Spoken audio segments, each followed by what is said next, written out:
नमस्कार दोस्तों, स्वागत है आपका राउजिंग स्टोरी क्लब में। यहां हम लेकर आते हैं भारत की पुरानी कथाएं, प्राचीन ज्ञान और दिल को छू लेने वाली कहानियां, धीमी, शांत और भावनात्मक आवाज में आपकी आत्मा तक पहुंचाने के लिए। अगर आप भी ऐसी गहरी और प्रेरणादायक कहानियां सुनना पसंद करते हैं तो वीडियो को जरूर अंत तक सुनिएगा और चैनल को सब्सक्राइब करना बिल्कुल मत भूलिए।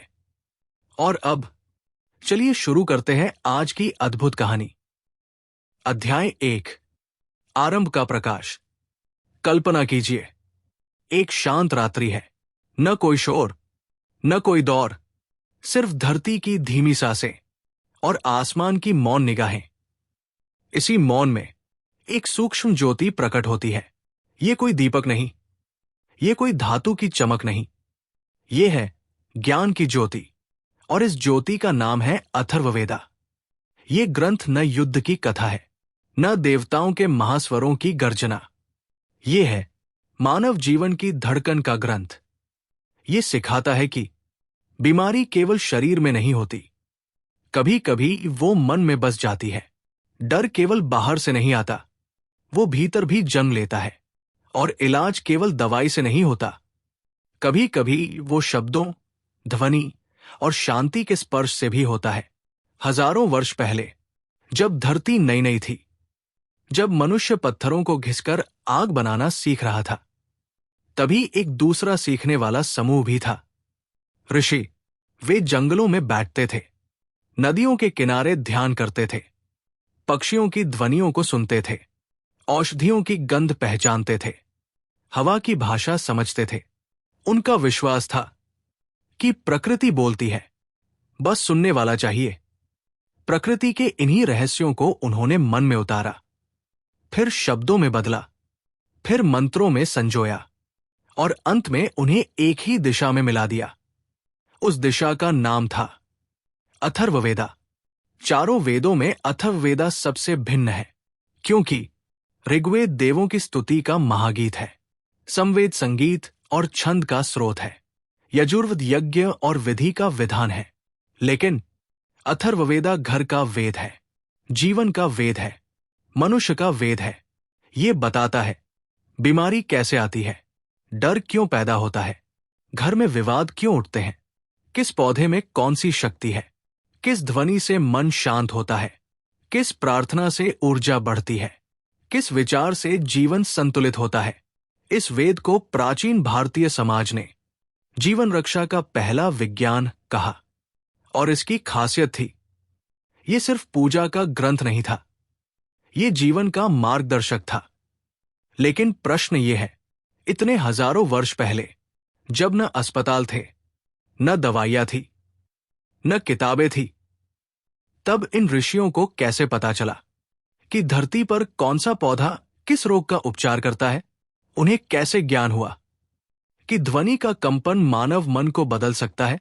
उन्होंने कैसे समझ लिया कि घर का विवाद, मन की बेचैनी, रोग की जड़, सब एक दूसरे से जुड़े हैं? इन सभी प्रश्नों का उत्तर अथर्ववेदा के पन्नों में धीरे धीरे खुलता है, और आज हम उसी रहस्य यात्रा पर चल पड़े हैं। तो आइए, आंखें बंद कीजिए, सांस धीमी कीजिए, और स्वयं को उस युग में ले जाइए जहां ज्ञान शब्दों में नहीं, प्रकृति की धड़कनों में लिखा जाता था। अब हम प्रवेश करते हैं अथर्ववेदा की जन्म कथा में। अध्याय 2, अथर्ववेदा की उत्पत्ति और ऋषि परंपरा। जीवन में कुछ क्षण ऐसे होते हैं जो साधारण नहीं होते, जो एक युग की दिशा बदल देते हैं। अथर्ववेदा की शुरुआत भी ऐसी ही एक गहरी, मौन, अनोखी यात्रा से हुई। ये ग्रंथ अचानक प्रकट नहीं हुआ, ये धीरे धीरे वर्षों की तपस्या, ध्यान, अनुभव और प्रकृति से संवाद का परिणाम था। मानो जंगल की पत्तियों पर कई युगों से गिरती ओस एक स्थान पर इकट्ठी हो, फिर उस ओस से ज्ञान का एक स्वच्छ सरोवर बन जाए। यही सरोवर था अथर्ववेदा। अथर्ववेदा जिस समय उत्पन्न हुआ, वो दिग्भ्रमित या अराजक युग नहीं था। वो प्राकृतिक सामंजस्य का युग था। ना विशाल नगर थे, ना बाजार, ना औजार, ना शोर। मनुष्य खेतों में काम करता था, जंगलों से भोजन लाता था, नदियों से पानी भरता था और रात में तारों से बातचीत करता था। हां, तारों से बातचीत, क्योंकि उस समय आकाश सिर्फ आकाश नहीं था, वो संकेतों की एक जीवित पुस्तक था जिसे ऋषि पढ़ लेते थे। ये एक बहुत महत्वपूर्ण प्रश्न है। वे ऋषि कौन थे जिन्होंने अथर्ववेदा की नींव रखी? क्या वे जादूगर थे, वैज्ञानिक थे, दर्शन शास्त्री थे, चिकित्सक थे, योगी थे? उत्तर है, वे इन सब का संगम थे। उनका मन इतना शांत था कि वे हवा की गति को भी अपनी धड़कन की तरह महसूस कर लेते थे। उनका ध्यान इतना गहरा था कि वे मिट्टी के कण में भी जीवन की धड़कन सुन लेते थे। उनका अनुभव इतना विशाल था कि वे रोग के लक्षण देखकर ये जान लेते थे ये रोग कहां से आया है और किस दिशा से जाएगा। ऋषि वे लोग थे जो प्रकृति की भाषा समझते थे। पेड़ बोलते थे, नदियां बताती थी, अग्नि संकेत देती थी, वायु चेतावनी देती थी, और ऋषि इन सब के संदेशों को मंत्रों में बदल देते थे। अथर्ववेदा का ज्ञान दो प्रमुख ऋषिधाराओं से आया। अथर्वन परंपरा, ये अग्नि, ऊर्जा, शुद्धिकरण और घर के कल्याण पर ध्यान देते थे। इनका मानना था कि हर घर, हर परिवार, हर मनुष्य एक छोटी अग्निशक्ति से संचालित होता है। वे गृहस्थ की रक्षा, स्वास्थ्य और शांति के लिए मंत्र रचते थे। अंगिरास परंपरा, ये ऋषि अधिक रहस्यमय थे। वे चेतना, ध्वनि, ब्रह्मांड और गूढ़ ऊर्जाओं को समझते थे। उनके मंत्र मनोबल, साहस, रोग निवारण और अदृश्य शक्तियों से बचाव के लिए होते थे। इन दोनों परंपराओं ने जब अपना ज्ञान एक साथ मिलाया, तब जन्म हुआ अथर्ववेदा, अथर्वनम अंगिरसम, अर्थात शरीर और मन दोनों का विज्ञान। अथर्ववेदा क्यों अस्तित्व में आया? ये प्रश्न गहरा है और इसका उत्तर भी उतना ही विस्तृत। कारण एक, मनुष्य के पहले रोग। प्राचीन मनुष्य लगातार प्रकृति के संपर्क में था। मौसम, पशु, बीज, पौधे, ये सब जीवन का हिस्सा थे। लेकिन बीमारी भी आती थी। कभी बुखार, कभी घाव, कभी डर, कभी अनिद्रा, कभी पेट में विकार। उन्हें यह समझना था रोग का कारण क्या है और रोग हटता कैसे है। ऋषियों ने देखा कि हर पौधे में एक जीवन शक्ति है। इसी शक्ति को पहचानने की विधि से अथर्ववेदा के औषधि मंत्र बने। कारण दो, मन की बेचैनी, मानव का पहला शत्रु। शत्रु नहीं था, उसका डर था। अंधकार का डर, वर्षा का डर, जंगल का डर, एकांत का डर। ऋषियों ने जाना डर ध्वनि से बदलता है। कुछ ध्वनियां मन को शांत करती है, कुछ ध्वनियां साहस जगाती है, कुछ ध्वनियां भय को पिघला देती है। यहीं से ध्वनि चिकित्सा की शुरुआत हुई। अथर्ववेदा में यही ध्वनियां मंत्र के रूप में संहिताबद्ध हुई। कारण तीन, परिवार और समाज की सुरक्षा। युद्ध कम थे पर खतरे बहुत थे। जंगली पशु, रोग, सूखा, अकस्मात मृत्यु, झगड़े। समाज को एक ऐसा ज्ञान चाहिए था जो उन्हें सुरक्षित रखे, एकजुट रखे, शांति में रखे और कृषि व परिवार का संतुलन बनाए। इस आवश्यकता ने अथर्ववेदा को जन्म दिया। कारण चार, ब्रह्मांड के साथ संबंध जानना। ऋषि ये मानते थे मनुष्य अकेला नहीं है, वो आकाश की ऊर्जा से जुड़ा है, चंद्रमा से जुड़ा है, सूर्य से जुड़ा है, पृथ्वी की गति से जुड़ा है। अथर्ववेदा इस गहरे संबंध को समझाने वाला सबसे पहला ग्रंथ था। ये ग्रंथ एक व्यक्ति ने नहीं लिखा, ये सदियों तक अनुभवों का संग्रह था। हर ऋषि अपने अनुभव का मंत्र जोड़ता गया। हर युग नई स्थितियां जोड़ता गया। हर पीढ़ी नई समझ जोड़ती गई और इस तरह अथर्ववेदा बन गया, एक चलता फिरता जीवित ज्ञान संग्रह। ये मनुष्य के अनुभव और प्रकृति के संदेश का सम्मिलित परिणाम था। अब प्रश्न उभरता है, अथर्ववेदा में कौन कौन से मंत्र थे? किन औषधियों का उपयोग होता था? क्या मंत्र सच में रोग ठीक करते थे? ध्वनि मन पर कैसे प्रभाव डालती थी? ऋषि रोग के कारण कैसे पहचानते थे? इन सभी अद्भुत प्रश्नों का उत्तर मिलेगा। अध्याय 3, शरीर, रोग और प्रकृति, अथर्ववेदा का प्रथम चिकित्सा विज्ञान। हजारों वर्ष पहले जब मनुष्य जंगलों में रहता था, न दवाइयां थी, न चिकित्सालय, न कोई वैद्यक ग्रंथ, तभी मनुष्य के जीवन में पहली बार रोग आया। शरीर में दर्द, बुखार, सूजन, घाव, थकान, भय, ये सब अचानक आने वाली चुनौतियां थी। मनुष्य डर गया। उसे ये समझ नहीं आया कि ये क्या हो रहा है। और तभी ऋषियों ने खोज आरंभ की। वे जानते थे प्रकृति अकारण कुछ नहीं करती। कहीं न कहीं, किसी न किसी तत्व में प्रत्येक कष्ट का उत्तर छिपा है। यहीं से शुरू हुआ अथर्ववेदा का पहला विज्ञान, रोग की पहचान और उपचार। ऋषियों का मानना था, रोग केवल शरीर में नहीं होता। रोग 3 स्थानों पर उत्पन्न होता है। पहला, शरीर में, जब असंतुलन हो जाए, जब भोजन गलत हो, जब परिश्रम अत्यधिक हो। दूसरा, मन में, जब भय बढ़ जाए, जब चिंता गहरी हो जाए, जब आंतरिक शांति टूट जाए।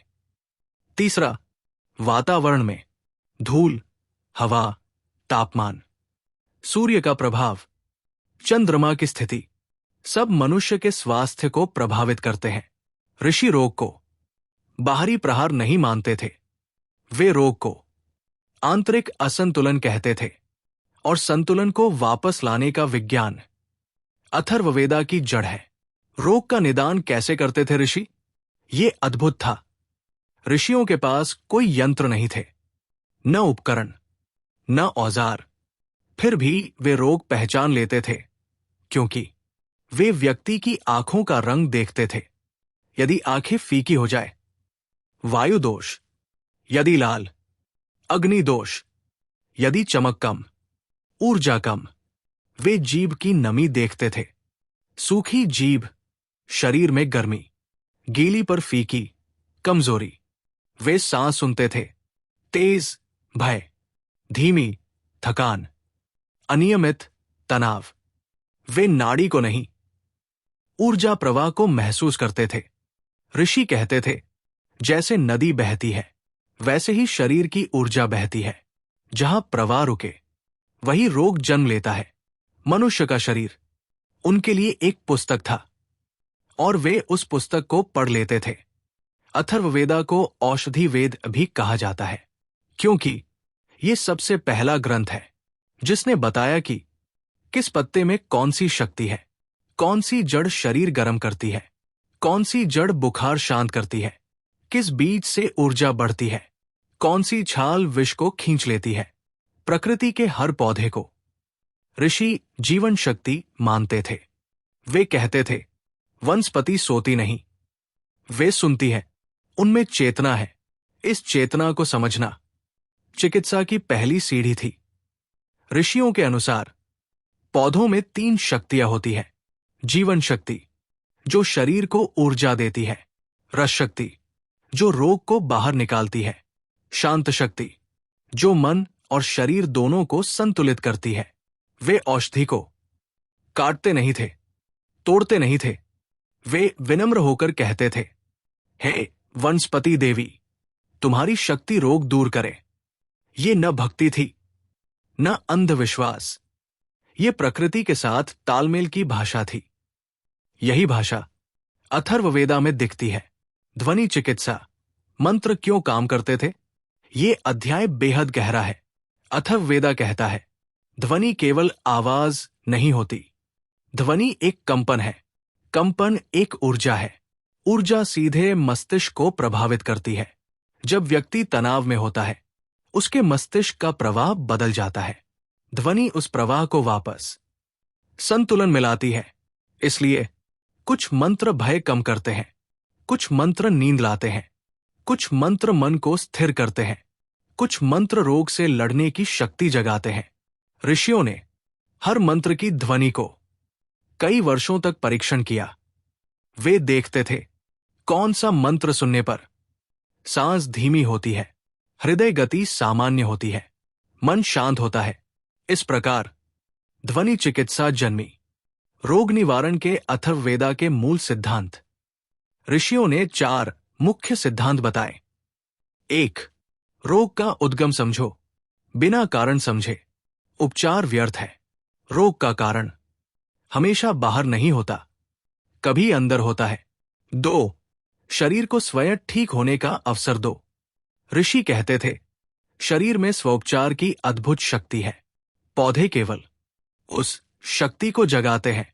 3. मन को शांत करो। मन विचलित हो तो औषधि का प्रभाव आधा हो जाता है, इसलिए मंत्र उपचार का अनिवार्य भाग था। 4.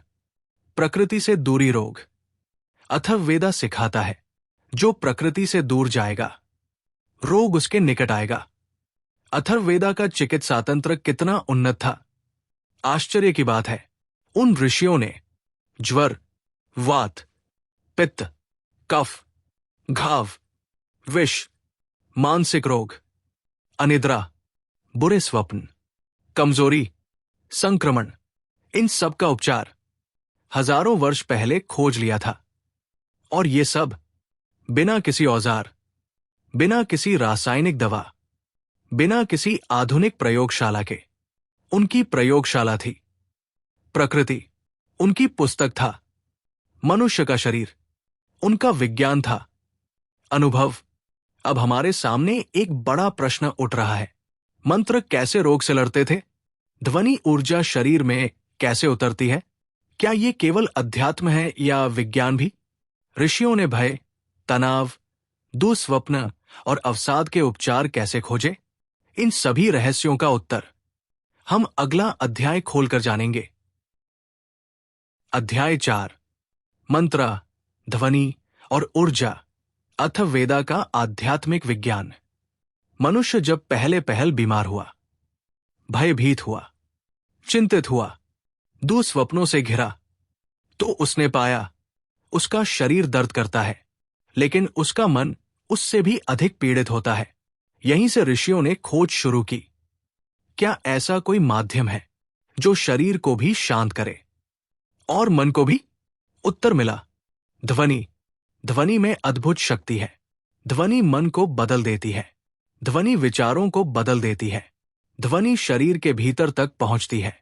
और जब ध्वनि को पवित्र भाव, विशिष्ट कंपन और सही उच्चारण से जोड़ा जाए तो वो मंत्र बन जाती है। ऋषियों ने एक महत्वपूर्ण सत्य खोजा, ध्वनि भी ऊर्जा है। जिस प्रकार अग्नि गर्मी देती है, सूर्य प्रकाश देता है, वायु शीतलता देती है, वैसे ही ध्वनि मन और शरीर को प्राण देती है। उन्होंने देखा, जब कोई व्यक्ति भयभीत होता है, उसकी सांस तेज हो जाती है, तो यदि ध्वनि उसे धीमा कर दे, डर पिघल जाता है। जब कोई व्यक्ति निराश होता है, उसकी ऊर्जा गिर जाती है, तो यदि ध्वनि उसे प्रेरित करे, ऊर्जा वापस उठती है। इसी खोज से जन्म हुआ ध्वनि चिकित्सा का। ऋषियों ने वर्षों तक जंगलों, गुफाओं, नदियों, अग्निकुंडों में ध्वनि के कंपन को परखा। कौन सा स्वर किस ऊर्जा को जगाता है, कौन सा वर्ण किस चक्र को सक्रिय करता है, कौन सा मंत्र दिमाग के किस भाग को शांत करता है। इस गहन प्रयोग ने मंत्र का प्रारूप दिया। अथर्ववेदा मंत्र की परिभाषा कुछ इस प्रकार देता है, वो ध्वनि जो मन को एकाग्र करे, विचारों को शुद्ध करे और ऊर्जा को सही दिशा दे, वही मंत्र है। मंत्र 3 तत्वों से बनते हैं। 1. ध्वनि, मंत्र का वास्तविक प्रभाव ध्वनि में है। 2. भाव, यदि मन शांत न हो तो मंत्र अधूरा रहता है। 3. श्वास। सही श्वास मंत्र को गहराई तक पहुंचाती है, इसलिए मंत्र एक वैज्ञानिक प्रक्रिया है, सिर्फ शब्द नहीं। ध्वनि क्यों असर करती है? वैज्ञानिक कारण। यहां एक गहरा सत्य है। शरीर के भीतर लगभग हर हिस्सा कंपन से प्रभावित होता है। हमारे हृदय की धड़कन, मस्तिष्क की तरंगे, श्वास की गति, कोशिकाओं का संचार, नसों का कंपन, सभी वाइब्रेशन से प्रभावित होते हैं। जब एक स्वर सही गति, सही लंबाई और सही मात्रा में बोला जाता है, तो वो शरीर की ऊर्जा तरंगों के साथ तालमेल बना लेता है। ऋषियों ने इसी तालमेल को त्रिकु कहा। ध्वनि, मन और प्राण तीनों का मिलना ही उपचार है। अथर्ववेदा के मंत्र केवल पूजा या अनुष्ठान के लिए नहीं थे, ये पूरी तरह व्यावहारिक जीवन के लिए रचे गए थे। 4 प्रमुख श्रेणियां थी। 1.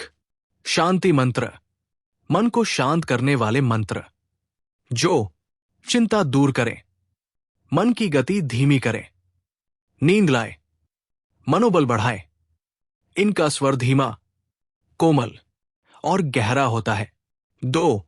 रक्षा मंत्र, ये मंत्र व्यक्ति की ऊर्जा ढाल मजबूत करते हैं। ऋषि मानते थे मनुष्य सबसे पहले ऊर्जा से घायल होता है, शरीर बाद में। रक्षा मंत्र ऊर्जा को संकुचित करके व्यक्ति के चारों ओर एक मानसिक कवच बनाते थे। 3. रोग निवारण मंत्र, ये मंत्र शरीर के असंतुलन को सुधारने के लिए प्रयोग होते थे, क्योंकि कुछ रोग शरीर से आते हैं, कुछ मन से, कुछ वातावरण से। मंत्र शरीर की ऊर्जा धारा, लाइफ फोर्स को संतुलित करते हैं। 4. समृद्धि और परिवार शांति मंत्र, ये मंत्र घर की ऊर्जा बढ़ाते, पारिवारिक विवाद कम करते, नकारात्मक भाव कम करते, भूमि की उपज बढ़ाते, व्यापार और कार्य में स्पष्टता लाते। इन मंत्रों में सौम्य शब्द, कोमल ध्वनियां और शांत उच्चारण होते थे। ऋषि कहते थे ध्वनि अंधेरे में भी रास्ता ढूंढ लेती है। मंत्र सुनने या बोलने पर शरीर में 3 परिवर्तन होते हैं। पहला परिवर्तन, श्वास का संतुलन। जब व्यक्ति मंत्र बोलता है, उसकी श्वास स्वतः धीमी, संतुलित, गहरी हो जाती है। यही श्वास सभी मानसिक रोगों की जड़ को शांत करती है। दूसरा परिवर्तन, विचारधारा में बदलाव। मंत्र सुनने पर मस्तिष्क की तरंगे धीरे धीरे अल्फा अवस्था में चली जाती है। ये अवस्था ध्यान, शांति, धीमी सोच, एकाग्रता के लिए आदर्श होती है। इससे भय, चिंता, क्रोध कम हो जाते हैं। तीसरा परिवर्तन, ऊर्जा का पुनर्संतुलन। अथर्ववेदा के अनुसार मानव शरीर में ऊर्जा के कई केंद्र होते हैं। मंत्र इन केंद्रों को कंपन भेजते हैं, जिससे तनाव मुक्त होता है, रोग की जड़ ढीली होती है, शरीर की स्वचिकित्सा शक्ति जागती है। यही कारण है कि मंत्र सुनने से भी लाभ होता है। अथर्ववेदा मन को शरीर का राजा कहता है। जब राजा दुखी, डरता हुआ या असंतुलित हो, तो शरीर स्वतः बीमार हो जाता है। ऋषियों ने देखा, कुछ बच्चे रात में रोते थे, कुछ वयस्क दुस्वप्न से डरते थे, कुछ लोग अकेले में बेचैन रहते थे। इन सभी स्थितियों में ध्वनि सबसे प्रभावी साथी थी। मंत्र मन को आश्वासन देते थे, भय का स्रोत काटते थे, सपनों की दिशा बदलते थे, अवचेतन मन को शांत करते थे। यही आज का साउंड थेरेपी हजारों वर्ष पहले अथर्ववेदा ने ही खोजा था। आज आधुनिक विज्ञान ये स्वीकार कर चुका है। ध्वनि पानी के अणुओं को बदलती है, दिमाग की तरंगे ध्वनि से नियंत्रित होती है। उपचार में साउंड फ्रीक्वेंसी का प्रयोग होता है। डिप्रेशन में चांटिंग उपयोगी है। मानसिक ऊर्जा ध्वनि से प्रभावित होती है। वही विज्ञान ऋषियों ने हजारों वर्ष पहले खोज लिया था। अथर्ववेदा विज्ञान और अध्यात्म दोनों का चमत्कारिक संगम है। अब हमारे पास वो ज्ञान है जिससे पता चलता है मंत्र क्यों काम करते हैं, ध्वनि शरीर में कैसे प्रवेश करती है, ऊर्जाएं कैसे बदलती है, भय और रोग का संबंध क्या है। लेकिन अब अगला रहस्य है, कौन थी प्रकृति की वे वनस्पतियां जिन्हें अथर्ववेदा ने देवी कहा? उनका उपयोग कैसे होता था? ऋषि कैसे पहचानते थे कि कौन सी जड़ किस रोग को ठीक करती है? अध्याय 5, वनस्पति, औषधि और प्रकृति, अथर्ववेदा का प्रथम आयुर्वेदा। हजारों वर्ष पहले जब मनुष्य पत्थर से आग जलाना सीख रहा था, तभी ऋषियों ने प्रकृति की एक बड़ी सच्चाई समझ ली। हर वनस्पति में जीवन की शक्ति है और वही शक्ति रोग हटाने की मूल कुंजी है। न कोई दवाई थी, न कोई रासायनिक औषधि, न कोई आधुनिक उपचार। फिर भी उस समय का मनुष्य घाव भर लेता था, बुखार मिटा लेता था, विष का प्रभाव घटा लेता था और थकान को दूर कर लेता था। कैसे? उसी विज्ञान को अथर्ववेदा वनस्पति चिकित्सा कहता है। वनस्पतियां सिर्फ पौधे नहीं थी, देवियाज थी। ऋषियों ने देखा कि प्रकृति में कुछ पत्ते गर्मी कम करते हैं, कुछ जड़ें शरीर गर्म करती है, कुछ बीज शक्ति भरते हैं, कुछ फूल मन को शांत करते हैं, कुछ छाल खून को साफ करती है। उन्होंने ये खोज नहीं की थी, वे इसे अनुभवते थे। वे कहते थे, वनस्पति जड़ है पर जड़ में जीवन है। वनस्पति मौन है पर उसमें संवेदना है। उसका स्पर्श रोग को पिघला देता है। इसलिए अथर्ववेदा में वनस्पतियों को देवी कहा गया है। ऋषि औषधि कैसे खोजते थे, ये जानना बहुत अद्भुत है। ऋषियों ने वनस्पति ज्ञान पुस्तक पढ़कर नहीं सीखा, उन्होंने सीखा शरीर से, प्रकृति से, अनुभव से। उनकी विधि बहुत सूक्ष्म थी। 1. वनस्पति के पास मौन में बैठना। वे पौधे के पास बैठकर उसकी ऊर्जा को अनुभव करते थे। यदि पौधे से ठंडक का कंपन मिल रहा था तो वो ज्वरनाशक होता। यदि उसमें गर्माहट थी तो वो पाचन सुधारता। यदि पत्तियां नम थी तो वो शरीर को शीतलता देता। यदि गंध तेज थी तो वह रोगाणुओं से लड़ता। 2. पौधे की रसधारा को समझना। वे पत्तियों को हल्का दबाकर देखते थे, उससे निकली रस की प्रकृति बताती थी।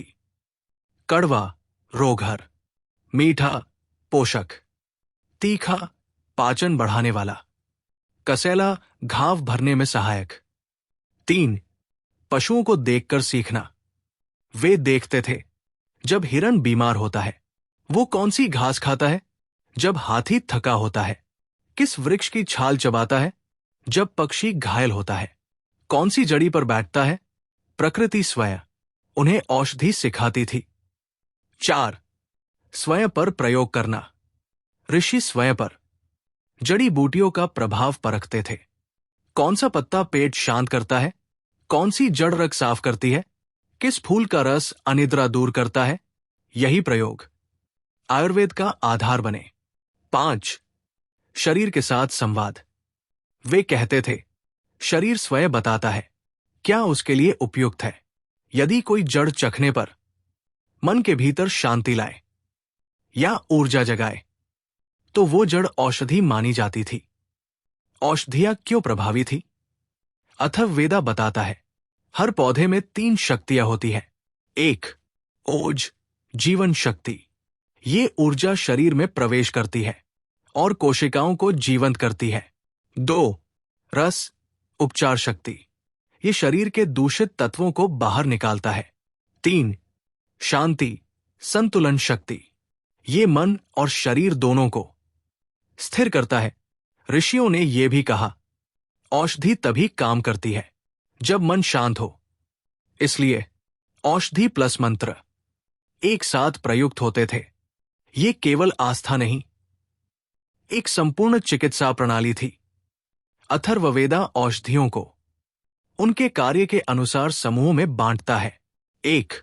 ज्वरनाशक वनस्पतियां। ये शरीर की उष्णता को संतुलित करती थी। नीम, जटामांसी, तुलसी, श्वेत चंदन, इनसे शरीर की गर्मी कम होती थी। 2. पाचन सुधारक वनस्पतियां। अथर्ववेदा कहता है, पेट स्वस्थ तो जीवन स्वस्थ। हरड़, सौंफ, जीरा, अदरक, बबूल की छाल, ये पाचन शक्ति बढ़ाती थी। 3. शोधनौषधियां, डिटॉक्स। गिलोय, हरित की, भृंगराज, पुनर्नवा, ये रक्त और शरीर दोनों की अशुद्धियों को हटाती थी। 4. शक्ति बढ़ाने वाली औषधियां।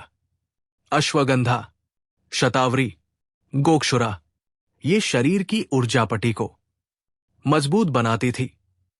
5. घाव भरने औषधियां औषधियां।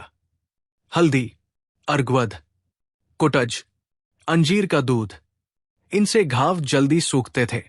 6. मन शांत करने वाली औषधियां। ब्राह्मी, शंखपुष्पी, जटामांसी, तगर, इनसे तनाव, अनिद्रा, क्रोध कम होता था। ऋषि कहते थे, औषधि शरीर को ठीक करती है, मंत्र मन को, इसलिए हर रोग के उपचार में होता था। औषधि का स्पर्श, मंत्र का कंपन और श्वास का संतुलन, ये त्रिकोण अथर्ववेदा चिकित्सा की आत्मा है। अथर्ववेदा केवल व्यक्तियों का ही उपचार नहीं करता था, ये भूमि का भी उपचार करता था। भूमि शुष्क क्यों होती है? पौधों में रोग क्यों लगता है? फसल कम क्यों होती है? वर्षा अनियमित क्यों होती है? ऋषि मानते थे, भूमि भी जीवित है, भूमि भी ऊर्जा है, भूमि भी रोगग्रस्त हो सकती है। भूमि के लिए भी मंत्र, औषधि और ध्वनि चिकित्सा की विधियां थी। ये प्राचीन पर्यावरण विज्ञान था। आधुनिक विज्ञान ने आज सिद्ध कर दिया है, नीम एंटीसेप्टिक है, हल्दी सूजन कम करती है, तुलसी रोगाणु नष्ट करती है, गिलोय रोग प्रतिरोधक बढ़ाती है, अश्वगंधा तनाव कम करती है। हजारों वर्ष पहले ऋषियों ने ये सब बिना किसी प्रयोगशाला के खोज लिया था। यही अथर्ववेदा की शक्ति है। अब जब हम समझ चुके रोग क्यों होते थे, औषधियां कैसे काम करती थी, प्रकृति उपचार की पहली गुरु क्यों थी और ऋषियों ने कौन कौन सी वनस्पतियां पहचानी, अब हम अगले अध्याय में प्रवेश करेंगे, जहां अथर्ववेदा बताएगा घर में विवाद क्यों होता है, परिवार में शांति कैसे बनी रहती है, विवाह, संतति और रिश्तों का गहरा विज्ञान क्या है, समाज और राजा के कर्तव्य क्या थे। अध्याय 6, गृहस्था, परिवार, शांति और जीवन का सामाजिक विज्ञान। अथर्ववेदा की वो शिक्षा जो घर, परिवार और समाज को संतुलित रखती थी। किसी भी युग में, चाहे समय कितना भी बदल जाए, मनुष्य का पहला संसार हमेशा उसका घर ही होता है। घर में शांति हो तो मन शांत होता है, मन शांत हो तो जीवन सरल होता है। अथर्ववेदा ने इस सत्य को हजारों वर्ष पहले ही पहचान लिया था। इसलिए ये वेद केवल मंत्रों, औषधियों या अनुष्ठानों का संग्रह नहीं, ये गृहस्थ जीवन की कला भी है। ऋषियों ने देखा, मनुष्य जितना रोग से पीड़ित नहीं होता, उससे कहीं अधिक परिवार के तनाव से पीड़ित होता है। यही कारण है कि अथर्ववेदा में घर, संबंधों, प्रेम, संवाद, शांति और सामंजस्य पर गहरी शिक्षाएं मिलती हैं। अथर्ववेदा कहता है, परिवार केवल लोग नहीं, एक ऊर्जा समूह है। घर में रहने वाले सभी व्यक्ति, माता, पिता, पति, पत्नी, भाई, बहन, बच्चे अपनी अपनी ऊर्जा लेकर आते हैं। जब ये ऊर्जाएं एक तालमेल में होती है, तो घर में रोशनी बढ़ती है, समृद्धि आती है, हर कार्य सफल होता है। और जब ये ऊर्जाएं संघर्ष में आ जाए, तो विवाद, उपेक्षा, क्रोध, असंतोष, अशांति अपने आप जन्म लेने लगते हैं। ये ऊर्जा संतुलन को आज का विज्ञान, कलेक्टिव साइकोलॉजी कहता है। अथर्ववेदा इसे हजारों वर्ष पहले समझ चुका था।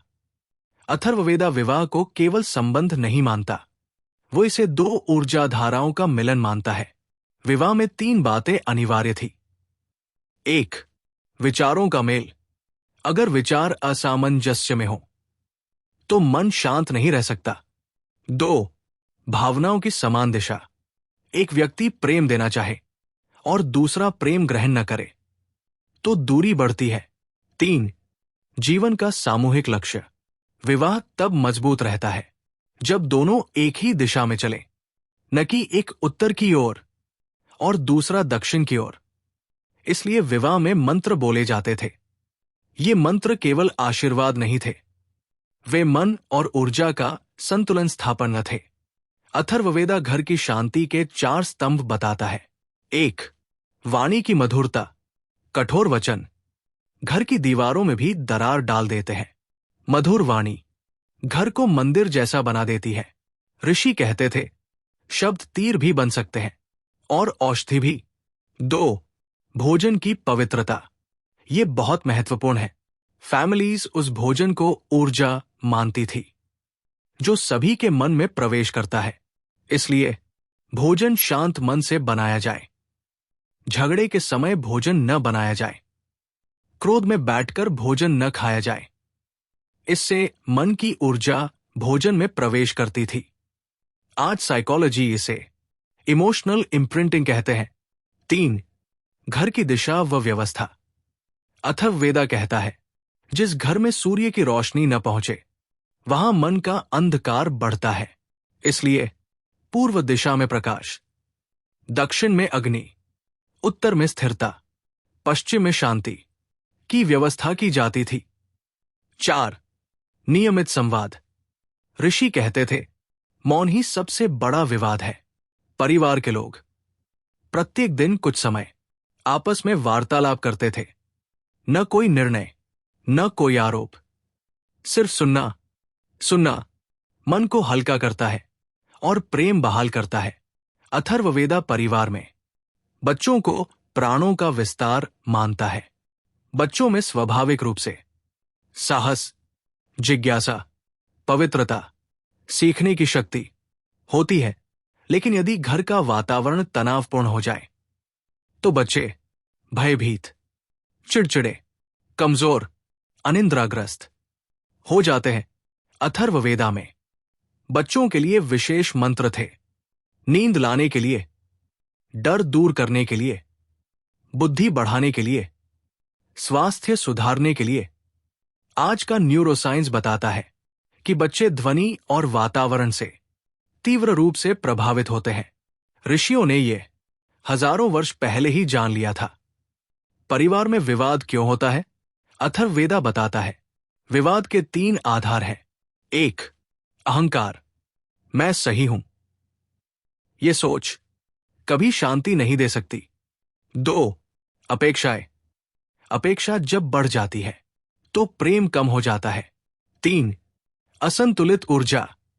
जब घर में क्रोध, ईर्ष्या, तनाव, भय, असुरक्षा की ऊर्जा बढ़ती है तो विवाद अपने आप जन्म लेते हैं। इसलिए घर की ऊर्जा शुद्ध करने के लिए मंत्रों का उपयोग होता था। परिवार में समृद्धि कैसे आती है? अथर्ववेदा सिखाता है, समृद्धि केवल धन नहीं है। समृद्धि का अर्थ है ऊर्जा का प्रवाह। घर में समृद्धि तभी आती है जब परिवार एकजुट हो, जब दिशा संतुलित हो, जब भोजन पवित्र हो, जब वाणी मधुर हो, जब परिश्रम और संतोष दोनों हो। ऋषियों के अनुसार समृद्धि प्रेम से जन्म लेती है और प्रयास से बढ़ती है। परिवार समाज की इकाई था। जब घर स्वस्थ हो तभी समाज स्वस्थ होता है। अथर्ववेदा समाज को 4 आधारों पर समझाता है। 1. सत्य। जहां सत्य होगा वहां विश्वास होगा। जहां विश्वास होगा वहां स्थिरता होगी। 2. न्याय। न्याय विलंबित हो तो समाज पतन की ओर जाता है। 3. कर्तव्य। हर व्यक्ति का एक धर्म है। माता पिता का, पति पत्नी का, राजा का, वैद्य का। कर्तव्य जब छोड़ दिया जाए तो अराजकता जन्म लेती है। 4. सहयोग। समाज तब चलता है जब हर व्यक्ति दूसरे की जरूरत समझे। अथर्ववेदा कहता है, जो अकेला जीना चाहता है वो कठिनाइयों को बुलाता है। जो साथ जीता है वो शक्ति को बुलाता है। अथर्ववेदा बताता है, राजा केवल शासक नहीं, वो रक्षक है। उसके 4 प्रमुख कर्तव्य थे। 1. प्रजा को भय से मुक्त रखना। 2. भूमि को उपजाऊ बनाना। 3. न्याय को सीधा रखना। 4. अनैतिकता को रोकना। राजा को इन गुणों के बिना सिंहासन पर बैठने योग्य नहीं माना जाता था। अब जब हमने समझा परिवार कैसे चलता था, शांति कैसे बनी रहती थी, विवाद क्यों होते थे, समृद्धि कैसे आती है, समाज कैसे संतुलित रहता है, अब अगला अध्याय हमें अथर्ववेदा के सबसे गहरे, सबसे रहस्यमय और सबसे आध्यात्मिक पक्ष में ले जाएगा। अध्याय 7, ब्रह्मांड, आत्मा और चेतना। अथर्ववेदा का कॉस्मो स्पिरिचुअल VIGYN। प्राचीन ऋषि जब आकाश की ओर देखते थे तो उन्हें तारों की झिलमिलाहट में केवल सुंदरता नहीं दिखती थी, उन्हें दिखती थी एक लय, एक धड़कन, एक ऊर्जा, एक सामंजस्य, एक जीवित चेतना। उनके लिए ब्रह्मांड एक मृत विशाल पिंडों का समूह नहीं था, वो एक जीवित, गतिशील और संवेदनशील चेतना था। उनकी दृष्टि में मनुष्य छोटी चेतना है, ब्रह्मांड विशाल चेतना है और दोनों एक दूसरे का प्रतिबिंब है। इसी गहरे सत्य का उद्घाटन अथर्ववेदा करता है। ब्रह्मांड का पहला सिद्धांत, सब कुछ ऊर्जा है। ऋषियों ने बहुत गहरी बात कही, ये संसार पदार्थ से नहीं, ऊर्जा से बना है। वे कहते थे, पर्वत स्थिर दिखता है पर उसकी ऊर्जा चलती रहती है। जल शांत दिखता है पर उसकी ऊर्जा स्थिर नहीं रहती। अग्नि दिखती है पर उसकी वास्तविकता ऊर्जा है। वायु अछूती है पर उसकी धड़कन ब्रह्मांड की धड़कन है। मनुष्य खुद ऊर्जा का एक बहता हुआ रूप है। आज का मॉडर्न फिजिक्स ठीक यही बात कहता है, एवरीथिंग इज वाइब्रेशन। ऋषियों ने इसे हजारों वर्ष पूर्व जान लिया था। आत्मा क्या है? अथर्ववेदा की दृष्टि। अथर्ववेदा आत्मा की परिभाषा कुछ इस प्रकार देता है, आत्मा वह है जो जन्म नहीं लेती, नष्ट नहीं होती और सदा प्रवाहित रहती है। आत्मा अजर, अमर, अविनाशी, शुद्ध, साक्षी है। भौतिक शरीर केवल उसका आवरण है। लेकिन मनुष्य भूल जाता है कि वो शरीर नहीं, ऊर्जा है और वो ऊर्जा ब्रह्मांड की ऊर्जा का अंश है। संक्षेप में, आत्मा ब्रह्मांड का अंश है और ब्रह्मांड आत्मा का विस्तार है। ऋषि कहते हैं, चेतना ही संसार की भाषा है। चेतना का अर्थ है जागरूकता, अस्तित्व की अनुभूति, स्वयं को महसूस करना, जीवन के प्रवाह को समझना। चेतना 3 स्तरों पर काम करती है। 1. स्थूल चेतना, भौतिक चेतना। ये वो चेतना है जो शरीर को नियंत्रित करती है, जैसे चलना, खाना, देखना, सुनना। 2. सूक्ष्म चेतना, भावनात्मक चेतना। ये मन, विचार, कल्पना, स्वप्न और भावनाओं को संचालित करती है। 3. परम चेतना, अभौतिक चेतना। ये वो अवस्था है जहां मनुष्य स्वयं को ब्रह्मांड का अंश समझता है, साधारण सीमाओं से ऊपर उठता है, शांति में प्रवेश करता है, भय से मुक्त हो जाता है। इसी चेतना तक पहुंचने का मार्ग अथर्ववेदा बताता है। अथर्ववेदा के अनुसार ब्रह्मांड 5 प्रमुख ऊर्जाओं से संचालित है। 1. अग्नि शुद्धि और परिवर्तन की शक्ति। अग्नि केवल जलाने वाली शक्ति नहीं, अग्नि रूपांतरण की शक्ति है। ये जीवन को पुराने से नए में बदलती है। 2. जल जीवन और संतुलन की शक्ति। जल का स्वभाव है शांत करना, धारण करना, जीवन को पोषित करना। 3. वायु गति और स्वतंत्रता की शक्ति। वायु मन की तरह है जो हमेशा गतिमान रहती है। 4. पृथ्वी स्थिरता और धैर्य की शक्ति। भूमि मनुष्य को स्थिरता, संतुलन और सहनशीलता देती है। 5. आकाश विस्तार और चेतना की शक्ति। ये 5वां तत्व सबसे रहस्यमय है। आकाश अनंत, निराकार, चेतना का आधार, सभी ऊर्जा का धारण करता है। मनुष्य की आत्मा इसी तत्व की ऊर्जा से जन्म लेती है।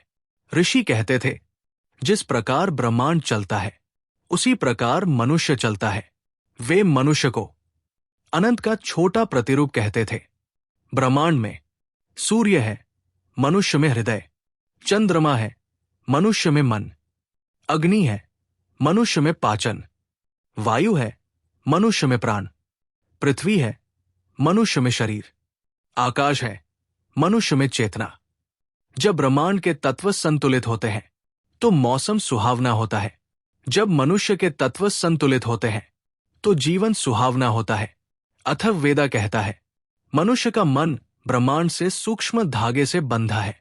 चंद्रमा का प्रभाव मन पर पड़ता है, सूर्य का प्रभाव ऊर्जा पर पड़ता है, तारे दिशाएं देते हैं, ऋतुएं मनोभाव बदलती है, हवा का प्रवाह विचारों की गति बदलता है। आज मॉडर्न साइंस इसे circadian rhythm, lunar effect, cosmic radiation कहता है, लेकिन ऋषियों ने इसे वर्षों पहले खोज लिया था। ध्यान, मेडिटेशन ब्रह्मांड से मिलन का साधन। ध्यान केवल आंखें बंद करना नहीं है। ध्यान वो अवस्था है जहां मन शांत हो जाए, विचार थम जाए, चेतना फैलने लगे, आत्मा ब्रह्मांड का अनुभव करे, व्यक्ति अपने अस्तित्व को महसूस करे। ध्यान का उद्देश्य था भौतिकता से चेतना की ओर यात्रा करना। जब मनुष्य ध्यान करता था उसका भय कम होता था, उसका मन शांत होता था, शरीर पुनः ऊर्जा प्राप्त करता था, विचार स्पष्ट होते थे और वो धीरे धीरे ब्रह्मांड के कंपन से तालमेल बनाने लगता था। ऋषि कहते थे, ध्यान वो पुल है जो मनुष्य को ब्रह्मांड से जोड़ देता है। मृत्यु का रहस्य, अथर्ववेदा की दृष्टि। ये अध्याय सबसे गहरा है। अथर्ववेदा मृत्यु को अंत नहीं मानता। वो कहता है, मृत्यु केवल आवरण का परिवर्तन है। जब शरीर थक जाता है आत्मा उसे छोड़ देती है, लेकिन चेतना नष्ट नहीं होती, समाप्त नहीं होती, खोती नहीं है। वो बस एक नए रूप में प्रवेश करती है। इसलिए ऋषि मृत्यु से नहीं डरते थे, क्योंकि उनके लिए मृत्यु यात्रा का नया चरण। मनुष्य का उद्देश्य आत्मा को पहचानना। अथर्ववेदा कहता है, मनुष्य का अंतिम ध्येय ब्रह्मांड को नहीं, स्वयं को पहचानना है। क्योंकि जब आत्मा पहचानी जाती है, डर मिट जाता है। जब चेतना जागृत होती है, क्रोध मिट जाता है। जब ब्रह्मांड से संबंध अनुभव होता है, अहंकार मिट जाता है। और यही सच्ची स्वतंत्रता है। अब जब हमने आत्मा, ब्रह्मांड, चेतना, ऊर्जा, ध्यान, मृत्यु, जीवन के उद्देश्य, इन सभी रहस्यों को समझ लिया है, अब समय है अथर्ववेदा के अंतिम और निर्णायक भाग का। अध्याय 8, अथर्ववेदा का संसारिक उपयोग। जीवन, स्वास्थ्य, समाज और आज के युग के लिए सीख। अथर्ववेदा केवल एक ग्रंथ नहीं, ये जीवन जीने की कला है। ये केवल मंत्रों, औषधियों या दर्शन का संग्रह नहीं, ये वो ज्ञान है जिसे हर मनुष्य अपने दिनचर्या में उतार सकता है। और यही इस अध्याय का उद्देश्य है। अथर्ववेदा के गहरे सिद्धांत आधुनिक जीवन में कैसे काम आते हैं। शरीर, मन और ऊर्जा का संतुलन। अथर्ववेदा कहता है, स्वास्थ्य केवल रोग का अभाव नहीं, बल्कि संतुलन की उपस्थिति है। यह संतुलन 3 स्तर पर होता है। 1, शरीर का संतुलन। शरीर तभी स्वस्थ होता है जब भोजन शुद्ध हो, जल पर्याप्त हो, नींद गहरी हो, परिश्रम संतुलित हो, प्रकृति का संपर्क बना रहे। ऋषि कहते थे, भोजन शरीर का उपचार करता है, श्वास मन का उपचार करती है और ध्वनि आत्मा का। 2, मन का संतुलन। मनुष्य बाहर से जितना नहीं थकता, भीतर से अधिक थक जाता है। इसलिए मन को शांत करने के लिए मंत्र, ध्यान, मौन, संतोष, अच्छी वाणी, सरल जीवन अनिवार्य थे। आज के युग में मेडिटेशन, माइंडफुलनेस, सेल्फ केयर, इन सब का मूल अथर्ववेदा में ही है।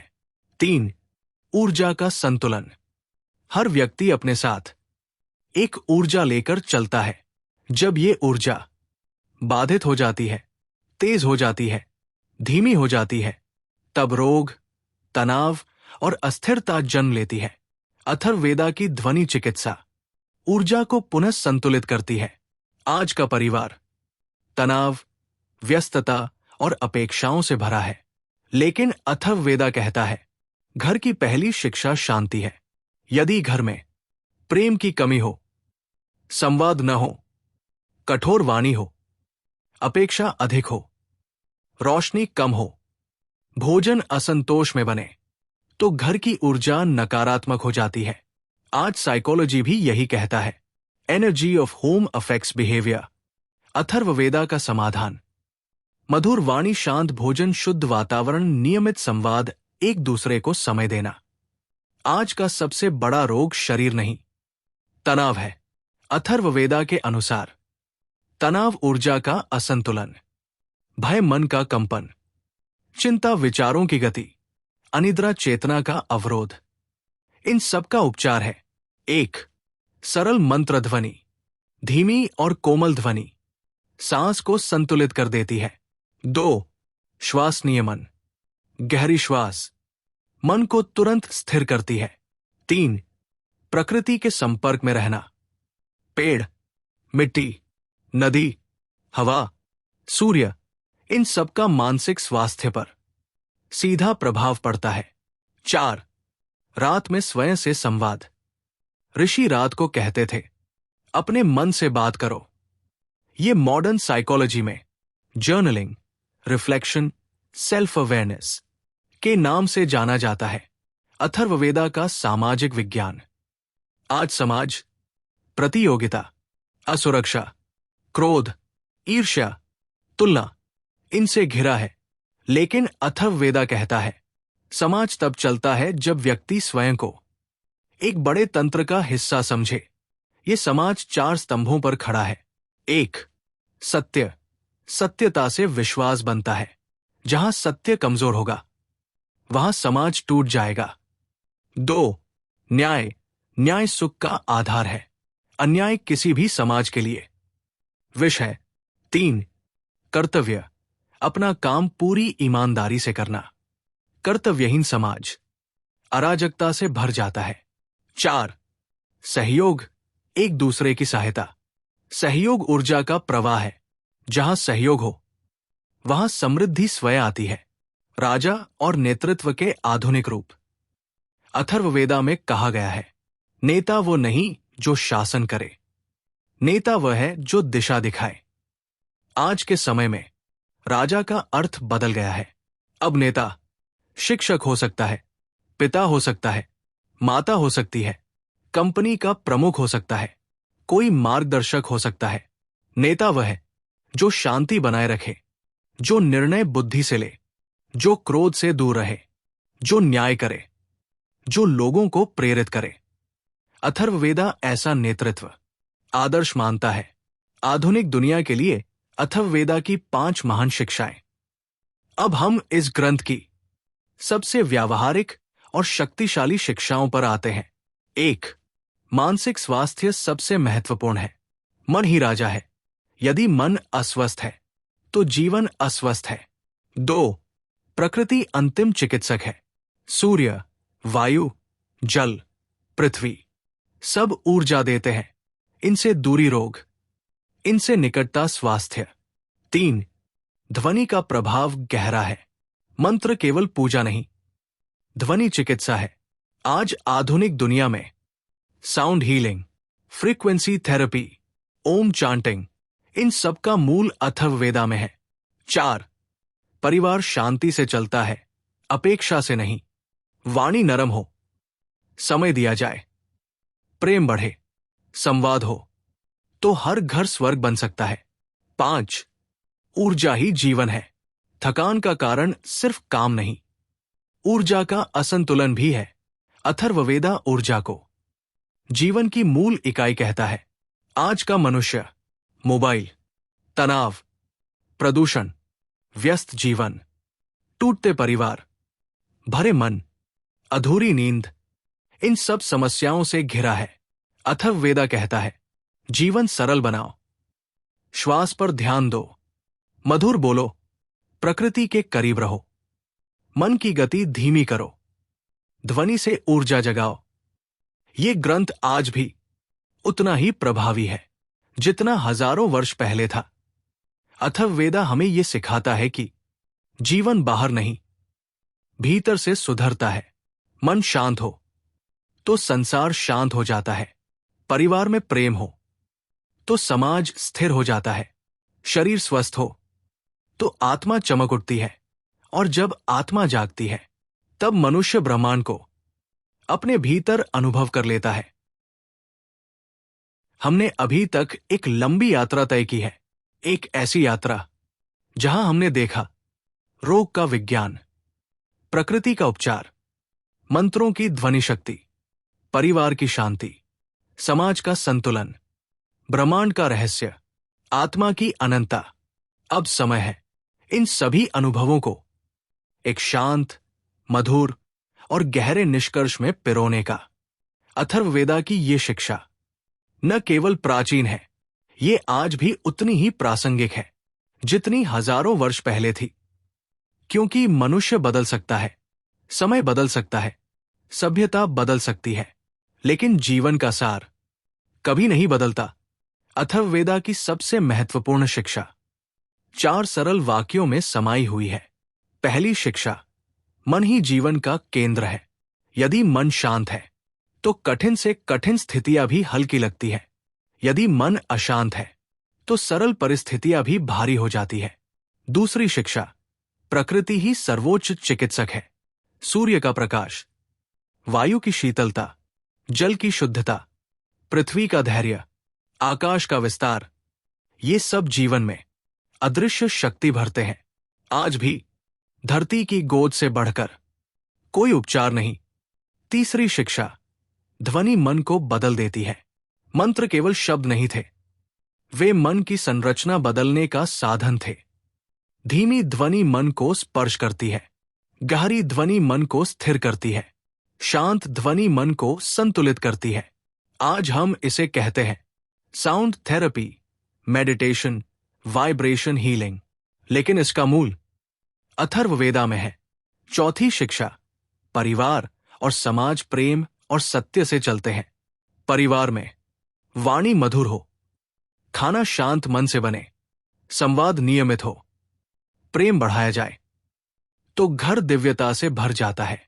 समाज में न्याय, सत्य, कर्तव्य, सहयोग होता रहे तो हर व्यक्ति सुरक्षित और संतुलित रहता है। अथर्ववेदा हमें यह भी बताता है, तुम्हारी आत्मा अनंत है, तुम्हारी चेतना विशाल है, तुम्हारा अस्तित्व ब्रह्मांड से जुड़ा है। मनुष्य अकेला नहीं है, वो आकाश की ऊर्जा का अंश है। जब मन शांत होता है तब ब्रह्मांड भीतर बोलता है। जब चेतना स्थिर होती है तब आत्मा चमक उठती है। जब व्यक्ति ध्वनि के साथ एक हो जाता है तब वो स्वयं को पहचान लेता है। यही आत्मज्ञान है, यही मुक्ति है, यही जीवन का वास्तविक उद्देश्य है। आज का मनुष्य जल्दी थकता है, जल्दी भयभीत होता है, जल्दी तनाव में आता है, जल्दी निराश हो जाता है, क्योंकि वो भूल गया है कि जीवन का मूल सरलता और संतुलन में है।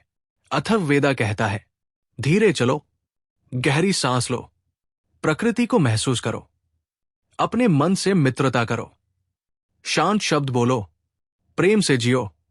जीवन जटिल नहीं है, हम उसे जटिल बना देते हैं। प्रकृति सरल है, सत्य सरल है, आत्मा सरल है। मनुष्य सरल हो जाए तो जीवन स्वयं खूबसूरत हो जाता है। कल्पना कीजिए, आप आंखें बंद करते हैं, अंदर एक सौम्य श्वास उठती है, धीमे से गिरती है। आकाश की अनंतता आपके भीतर उतरने लगती है। आप महसूस करते हैं आप अकेले नहीं हैं, आप विशाल चेतना का अंश हैं। जैसे अथर्ववेदा कहता है, जो स्वयं को जान लेता है वो संसार को जीत लेता है। और बस यही इस यात्रा का सबसे सुंदर क्षण जन्म लेता है। दोस्तों, अथर्ववेदा की ये यात्रा यही समाप्त होती है। पार इसका ज्ञान आज से, अभी से आपके जीवन में प्रवेश कर सकता है। प्रश्न सिर्फ इतना है, आप इस ज्ञान को अपने जीवन में कितनी गहराई से उतरना चाहते हैं? आपने इस कहानी से क्या सीखा? कमेंट में जरूर लिखें। दोस्तों, उम्मीद है आपको ये कहानी पसंद आई होगी। अगर इस कहानी ने आपके दिल को छुआ हो तो वीडियो को लाइक कीजिए, अपने दोस्तों के साथ शेयर कीजिए और ऐसे ही शांत और गहरी कहानियां पाने के लिए चैनल को सब्सक्राइब करना बिल्कुल मत भूलिए। आपके सुझाव हमारे लिए बहुत कीमती है। कमेंट करके बताइए कि अगली कहानी किस विषय पर सुनना चाहेंगे। धन्यवाद। मिलते हैं अगली कहानी में।